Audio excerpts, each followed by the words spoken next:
quelques explications sur la correction de l'exercice 48, page 63. Donc, dans cet exercice, on nous demande quelle fraction d'un kilogramme représente 250 grammes. Donc, ce qu'on va faire, c'est construire un tableau de proportionnalité où le kilogramme est la référence. C'est les 1000 grammes, qui sont égales à 1 kilogramme, qui forment l'unité.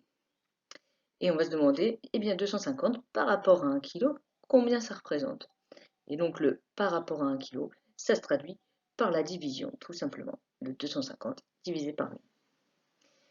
Donc après, c'est bien joli, mais cette fraction, 250 millièmes, on peut la simplifier, et donc on va au bout du travail et puis le faire.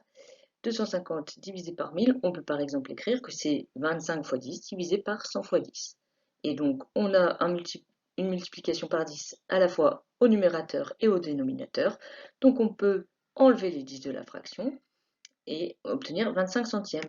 Si on est attentif, on voit que cette fraction se simplifie encore. C'est 25 fois 1 au numérateur divisé par 25 fois 4 au dénominateur. Et donc 250 grammes représente en réalité un quart d'un kilogramme. Donc on nous demande de le faire dans 3 autres cas. Voici simplement les réponses pour ces 3 autres cas. Donc dans chacun des cas, on a divisé par l'unité, à savoir on a divisé par 1000 grammes. Donc l'idée c'est bien de convertir à chaque fois la masse donnée en grammes pour ensuite procéder à la division par 1000 grammes. Notez, on aurait pu dire je convertis tout en kilos et je divise par 1. Ça aurait fait un peu la même chose. Enfin, ça aurait fait, le résultat final aurait été le même, sauf que vous auriez eu à chaque fois des nombres à virgule qu'il aurait fallu remettre sous forme de fraction. Donc pour 20 décigrammes, on trouve que c'est 200 grammes.